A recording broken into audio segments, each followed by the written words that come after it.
Hello and welcome to the Fleur de Lis Heritage Centre, Faversham. The Heritage Centre was set up in 1977. It was the third one of its kind to be set up in the country. Let me give you a look at some of our exhibits.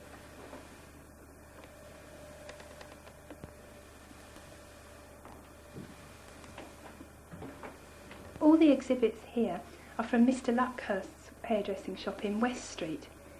They were in use in 1912 and they were still in daily use at his retirement 67 years later.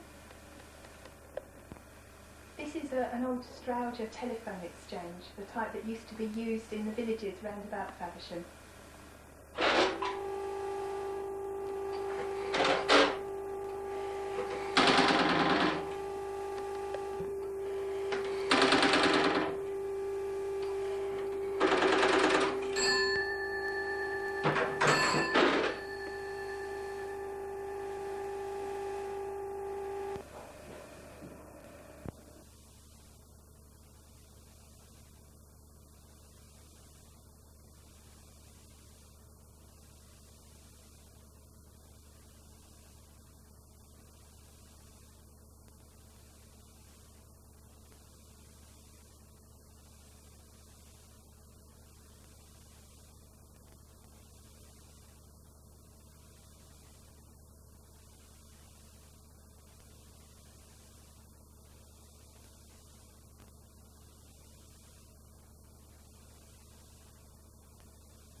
That was just a brief look at our Heritage Centre, but we hope that during your visit you will find more to interest you. Now sit back and enjoy a visit to our parish church, St Mary of Charity.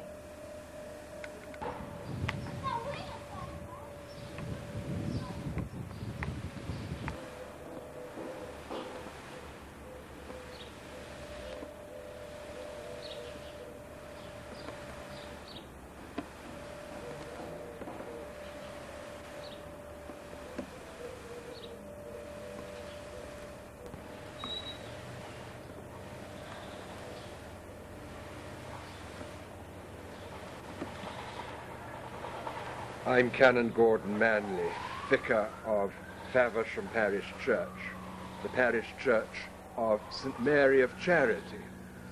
What you see here is, as you would think, a great medieval church.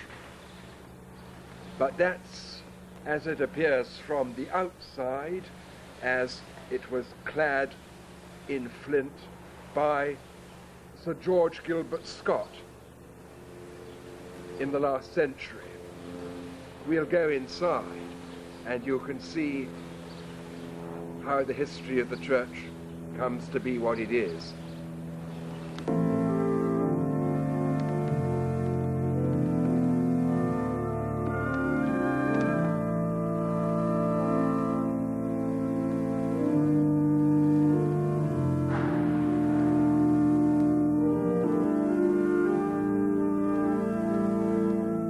Here we are inside this church, which is in fact one of the largest parish churches in Kent, the largest with the exception of the two cathedrals and Maidstone Parish Church. The oldest part of the building is this surviving bay of the Norman church, so that takes us back into the 11th century. Much more of the Norman nave to be seen.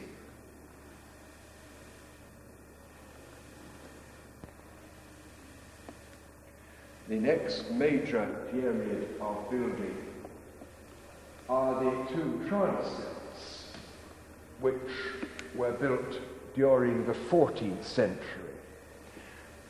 And with them there would have been a central tower here over the crossing. And so the church was like that, with the Norman nave and the early English transepts and the tower, until the middle of the 18th century. In the middle of the 18th century, the tower was found to be unsafe and had to be taken down. And the work of rebuilding was entrusted to George Dance, who we know otherwise as the architect of the Mansion House in London. And having taken down the tower over the crossing, he built this great Georgian nave in place of the Norman nave, with its Tuscan columns and with this frieze over the columns. In fact, the painting has only been done in the last couple of years. It had never apparently been painted in earlier days. At the end of the 18th century, our tower and spire was built, the remarkable spire that you now see today from so many parts of the approach to the town. When the tower was first built, it was built of brick, and Sir George Gilbert Scott then faced the whole building, including the tower, in flint, as you saw from the outside. He did that in the middle of the 19th century. And later on in the 19th century, the choir and chancel were reworked by Ewan Christian into their appearance as they are today. The chancel, of course, includes very fine medieval misericords, the wood carvings of the monks' stalls, which may very well have come here from Faversham Abbey. The most important feature of the chancel are these carved misericords from certainly the 15th century and possibly earlier, 14th century, and they may well have been brought here from Faversham Abbey. One of our most important treasures is this medieval pillar telling stories from the New Testament. It's remarkable how this has survived over all the years, now nearly 700 years old.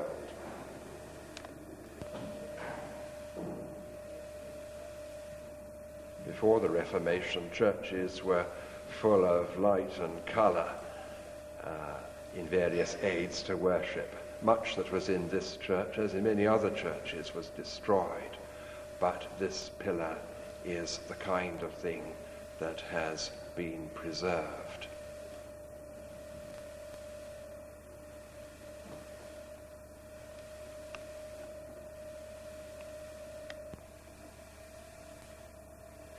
There are a number of important brasses in this church.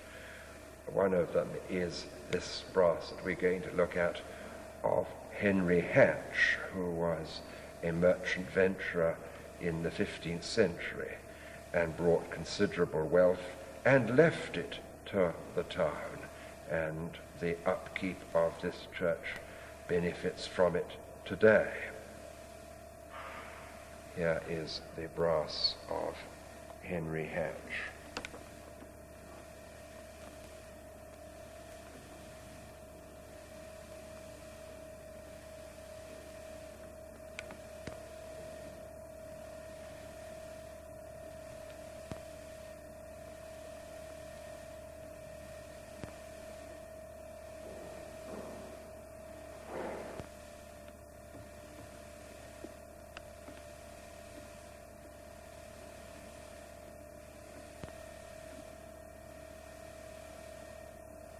This is part of the 19th century restoration of the chancel,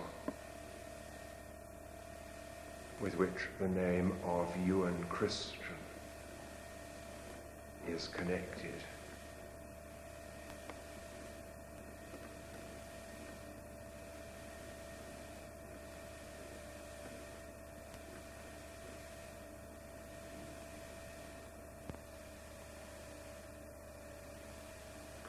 This is some of the ancient silver belonging to the church. These chalices and patens are interesting because they say on them that they were given by Jane Lawrence in 1634. Her father was Mayor of Faversham.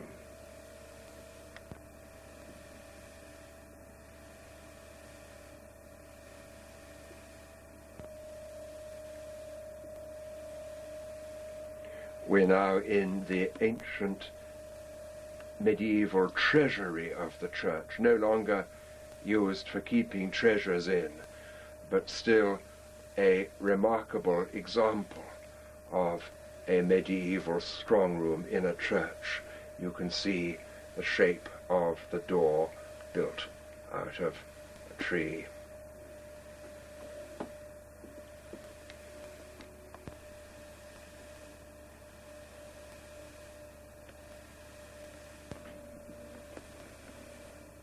You've seen just a few glimpses of some of the treasures of this ancient parish church.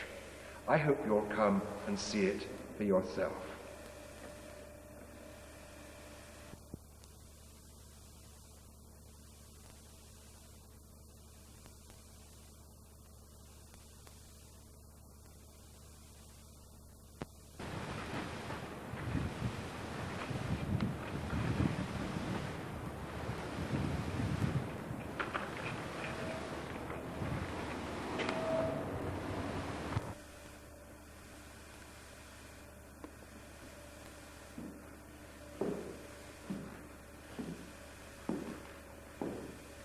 Hello, my name is Father Anthony Peelan. I'm the local parish priest of the Catholic community here in Faversham. We're here in a Catholic church. But of course, like many churches, it had small beginnings. In fact, our original church began in really a large house in Plantation Road, just up the road from here, where we celebrated Mass, where we had our weekly Mass. Until 1936, when we were able to acquire this building. And this building, you didn't know it, originally started off as a school for the children of the local tanners who worked around here. Then when the business broke up and dispersed in families, then it had a life as a cinema and continued like that until I think about 1936, when a purpose-built cinema was built in Faversham. When this building came on the market, just an empty hall really, in fact, we acquired it. And over the years we converted it into a church. Beautiful church now, as you can see. Many of the wood paneling you see around the place came from different churches from up in London. And the paintings are done by a very well local artist, Edward Ardisoni. And he has very beautifully traced different episodes from scriptures and from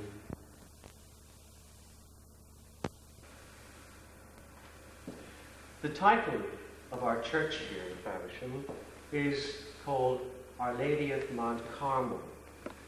And this is a statue, a replica of the Blessed Virgin. She's the patroness of this community, of this church, and from Mount Carmel because we are a member of a religious body called the Carmelites. The church also houses a shrine to St. Jude, who was one of the apostles. And he's renowned throughout the world and throughout history, indeed as a person of great intercessory powers, a person who makes intercession through our prayers. And today thousands and thousands of people from all over the world come when they visit England to visit this shrine of St. Jude. And countless thousands write, phone in for his prayers with an intercession. And there are great miracles, great answers to prayers attributed to St. Jude. And the shrine is down through this doorway downstairs.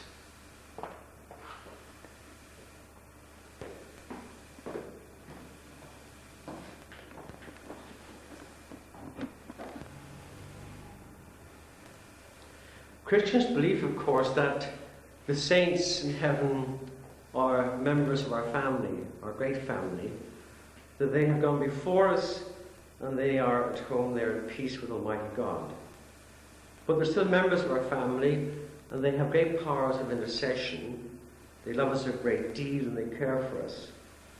And St. Jude, of course, has always had a great history and reputation as being a worker of great miracles. He's called the patron saint of impossible cases, so to speak. But certainly the number of thousands of people who have come here and have given heartfelt thanks for the personal answers bears testimony to his intercessory prayers. As you can see here, this is a statue of St. Jude. Catholics are very fond of statues and icons and pictures. We all use signs to point out and remind us of truths in our lives. And this is a statue of St. Jude. When we opened the shrine, we were looking for something. And we happened, our layman happened to find this in a second-hand store, I believe, in London. And he presented it to us when we were opening a shrine. Now we have it here. And it's just a reminder, just an image, just a likeness of St. Jude as he was. But the focal point, the reality is that people come to pray. They pray for great help. They pray for great happenings in their lives, and they have certainly had great success with their prayers. This door leads to the gardens, where people come and they can relax and they can sit down, they can meditate, they can pray. And okay?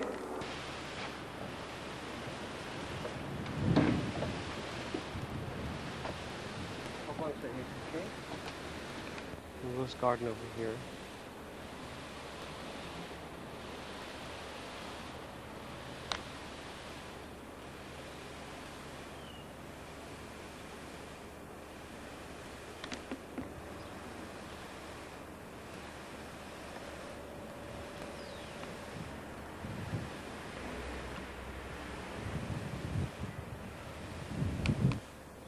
This is our small rose garden where people after inside the church can come out on a lovely day like today and just to meditate or to rest or to think or to reflect, be at peace, to know that they have come to a holy place of God, where they have been in contact with God, where they are assured that he has listened to their prayers, and to sit down and be thankful.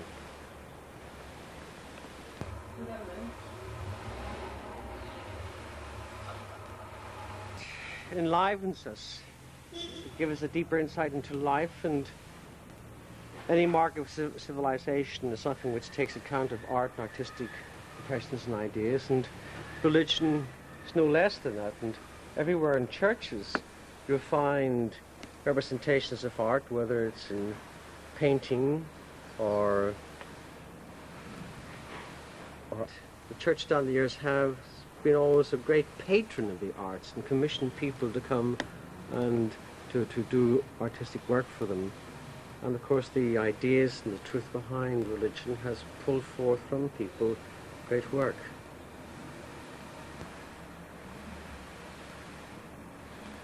Well, we've come now to the end of our short visit of this church and shrine here in Faversham, Church of Our Lady of Mount Carmel and the Shrine of St. Jude. I'd like to thank you for your patience in watching this short video, and to please invite you to come, if you have time, to come and visit this lovely church and shrine, and also to any other parts of Faversham, keep around the Heritage Centre. Thank you and have a good time.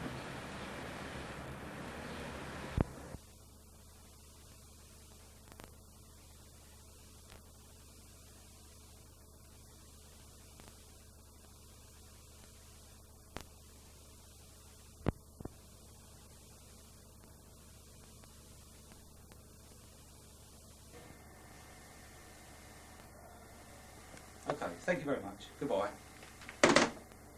Hello, welcome to Faversham's Heritage Centre. You're about to see a short video about Faversham's fire station. But before we start, I must say a big thank you to Radio Rentals, the local branch, for their assistance in the loan of video equipment used during the making of this short video.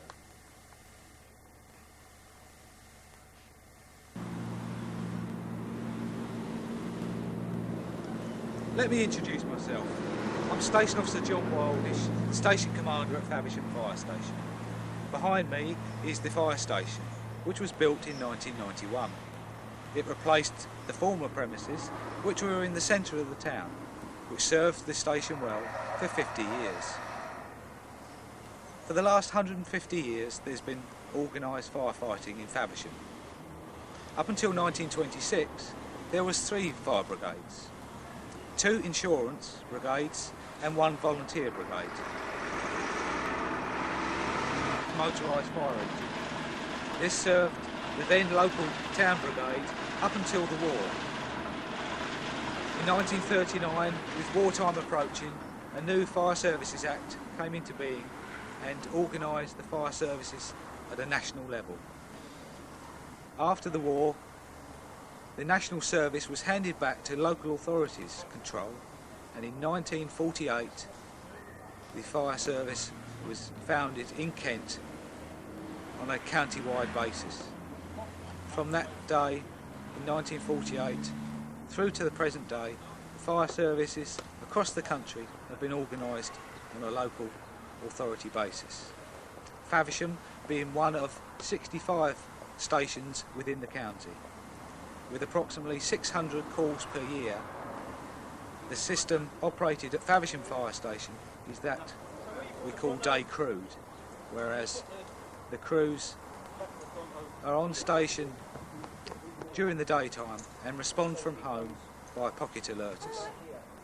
The station is supplemented by 16 part-time or retained personnel who man the second appliance and the special appliance which we have at Faversham, which is a hose unit which carries 1.8 kilometres of hose for use at large incidents.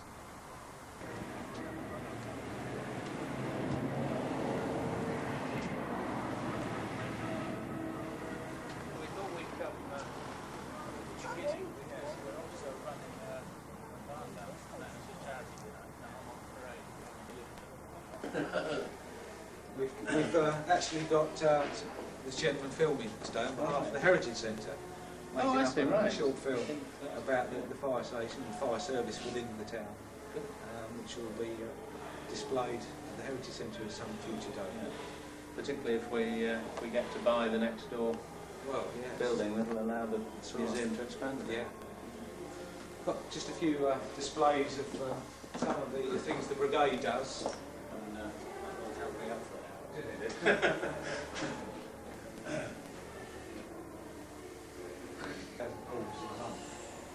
Across Canada. Across Canada.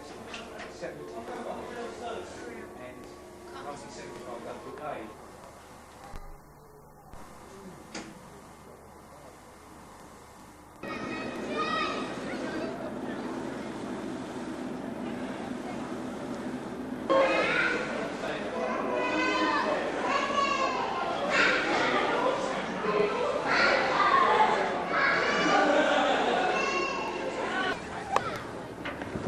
Right, the casualty is ready now, and as you can see they're taking up the slack on the line, forming the cableway. The rescue will now bring the casualty down the line at a nice steady speed as they reach the ground.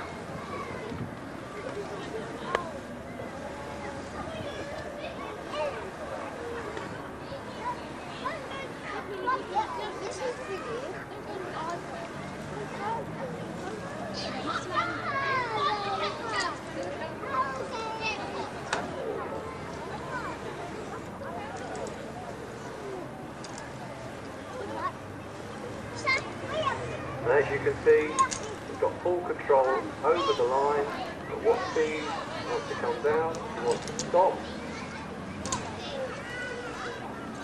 Gradually feeding the line through. You get straight to the bottom.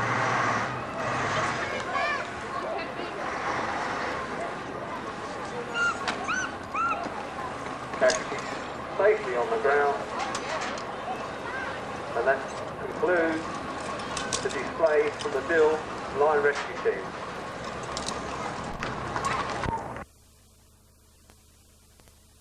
Hydraulic rescue and cutting equipment. It's basically a set of Lucas hydraulic spreaders. Next to it we have some cutters which are powered by this petrol-driven power pack. Attached to the power pack itself is a hose reel which enables the equipment to be operated some distance from the power pack itself. We've also got another extension cable for the power pack if we need to bring in other tools to work in conjunction with the spreaders or the cutters. Just in front here we have the hand pump, which is only used if the power pack itself fails, and this will enable us to operate all the equipment but just using the hand pump itself. Aid equipment carried on these frontline fire appliances consist of a stiff neck extrication collar, which are put on casualties that we believe are suffering from neck and back injuries, and this prevents immobilisation or actually stops the head from moving about. We have a very well equipped first aid kit which has got virtually all the bandages and various other items to do with first aid, and then we have an oxygen resuscitator which enables us to give oxygen therapy to any persons that might be injured at fires or road accidents.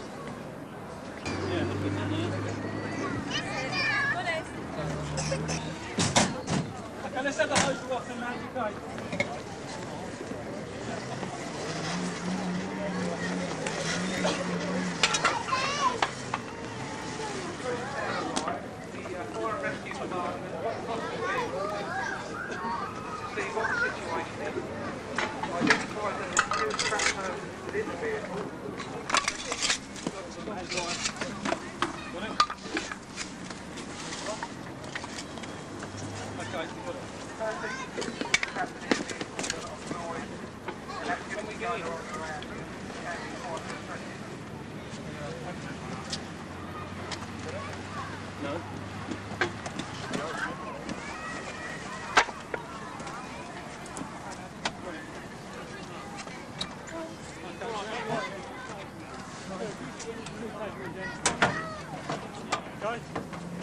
Over the front there, Kees.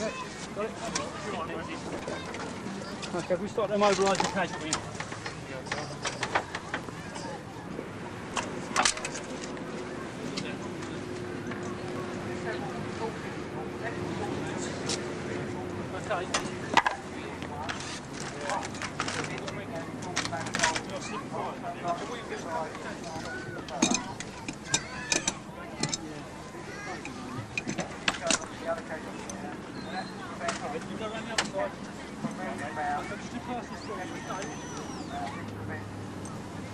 Take that through, Kees.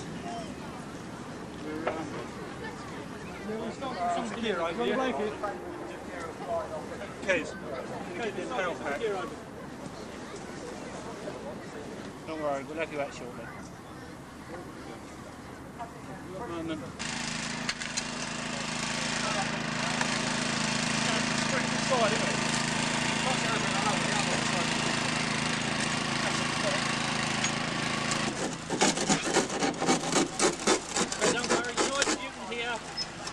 People cutting the windscreen.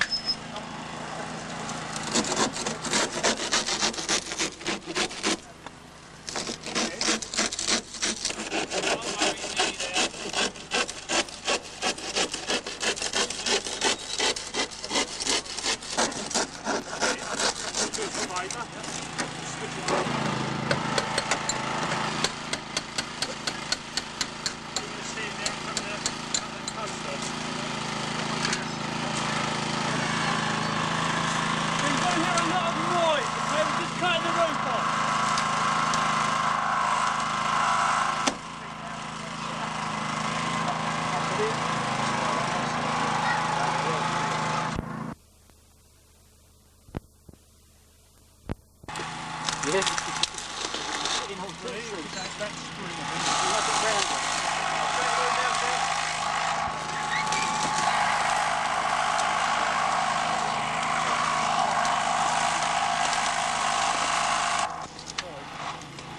you've gone, Russ.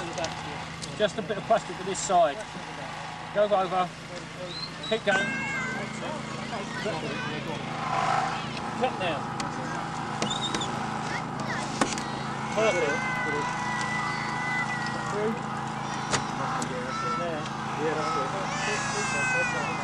Okay, what we do, lads, I think if we do a... What we got now is this door flapping. Get the other one on there.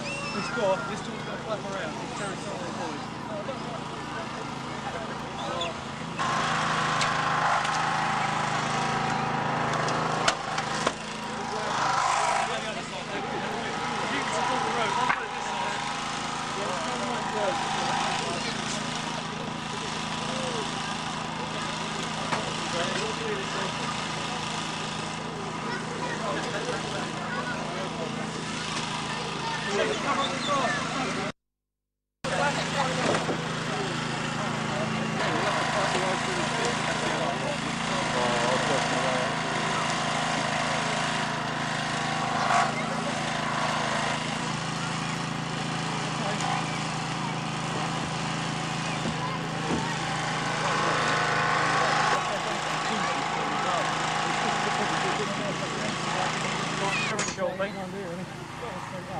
Did you rip that off, boys? All right, that's good, yeah.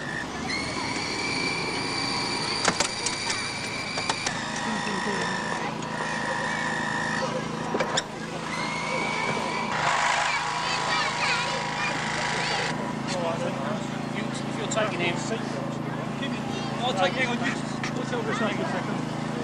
Seatbelt's off now. Okay.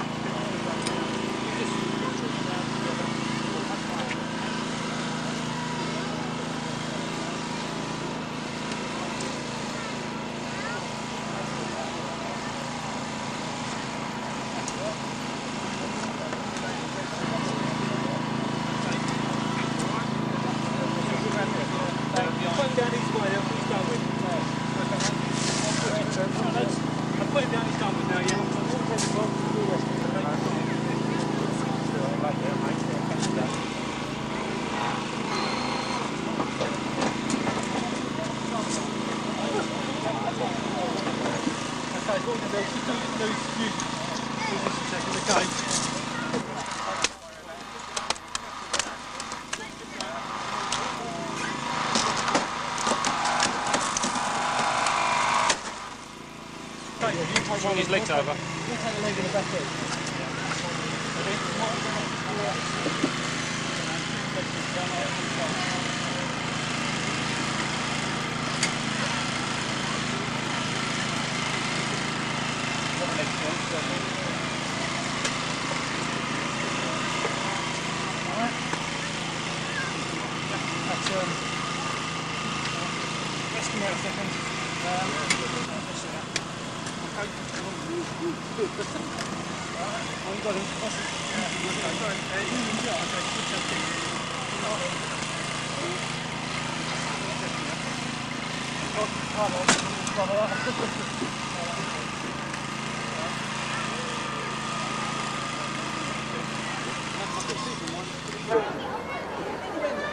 Now the case.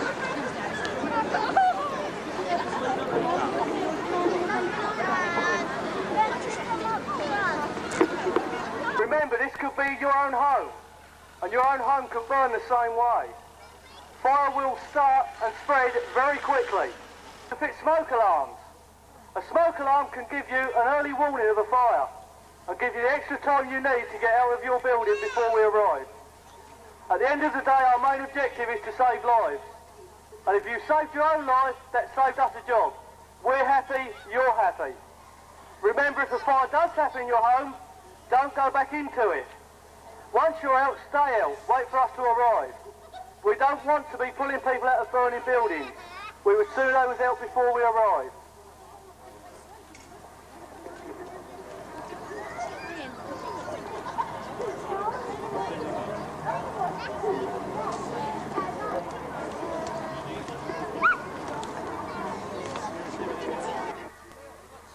As you can see, it has started to fill the room with smoke very quickly indeed. And this is how any fire will happen. As it starts, you'll get a lot of smoke to begin with before you get the flame. And smoke can kill. Smoke is poisonous. You breathe smoke in, it will choke you. If you find yourselves in a smoky room, get down low. And then you will find your way out below the smoke. Do not attempt to fight the fire if it gets to the stage as it is at the moment. Leave the room. Leave the property, then call the fire brigade from a neighbour's phone or the nearest phone box. Once you're out, remember to stay out. As you can see, this has been going for a very small time now. The room is full of smoke. The flame is spreading very rapidly. There's also a large build-up of heat as well. That will become very hot very quickly in that room. Remember, this is normal household furniture that you can find in anybody's home.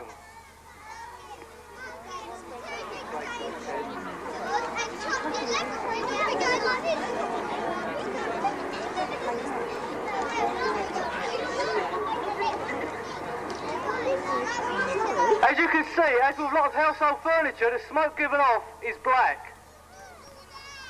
You'll find this smoke is highly poisonous. It is toxic. It will suffocate you.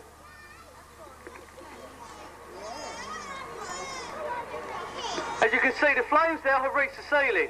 The smoke is also travelling across the ceiling.